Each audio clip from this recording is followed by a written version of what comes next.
വത്തിക്കാനിലെ Saint Peter's ചത്തുരത്തിലെ Christmas ട്രീയിൽ വൈദ്യുതി ദീപാലങ്കാരങ്ങൾ തെളിഞ്ഞതോടെ വത്തിക്കാനിലെ Christmas ആഘോഷങ്ങൾക്ക് തുടക്കമായി. വടക്കൻ ഇറ്റലിയിൽ നിന്ന് കൊണ്ടുവന്ന റെഡ് സ്പ്രൂസ് മരമാണ് ഇത്തവണ ചത്തുരത്തിൽ സ്ഥാപിച്ചത്. 2025 ജനുവരി 12 വരെ ക്രിസ്മസ് ട്രീ സെയിന്റ് പീറ്റേഴ്സ് ചത്തുരത്തിൽ ക്രിസ്മസ് പ്രഭ ചൊരിയും.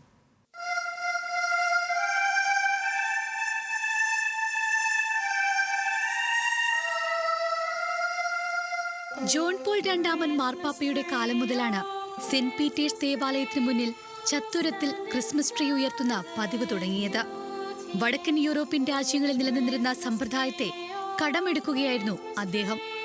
ഓരോ വർഷവും ഓരോ യൂറോപ്യൻ രാജ്യങ്ങളിൽ നിന്നെത്തിക്കുന്ന മരമാണ് സ്ഥാപിക്കുക.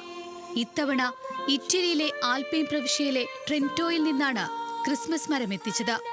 റെഡ് സ്പ്രൂസ് ഇനത്തിൽപ്പെട്ട 29 മീറ്റർ ഉയരമുള്ള മരം ചത്തുരത്തിൽ കഴിഞ്ഞ വാരമേ ഉയർത്തിയിരുന്നു. അലങ്കാരങ്ങൾ പൂർത്തിയായി മാർപ്പാപ്പയുടെ ആശീർവാദത്തിനു ശേഷമാണ് മരത്തിൽ ക്വയറിന്റെ സംഗീതാർച്ചനയോടെ നക്ഷത്രവിളക്കുകളും മറ്റു ദീപാലങ്കാരങ്ങളും തെളിഞ്ഞത്.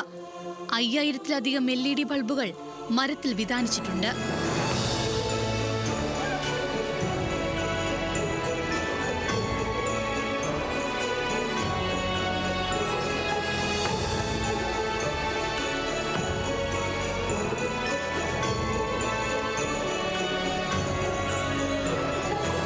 തിരുപ്പിറവിയുടെ നിശ്ചലാവിഷ്കാരമുള്ള പുൽക്കൂടും മരത്തിന് ചുവട്ടിലൊരുക്കി.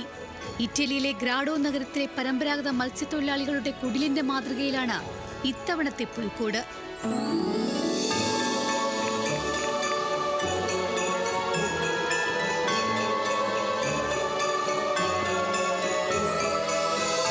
ജോർദാൻ നദിയിലെ യേശുവിന്റെ സ്നാനദിനത്തിന്റെ ഓർമ്മ പുതുക്കുന്ന ജ്ഞാനസ്നാന തിരുനാളോടെയാണ് ക്രിസ്മസ് ആഘോഷങ്ങളുടെ സമാപനം.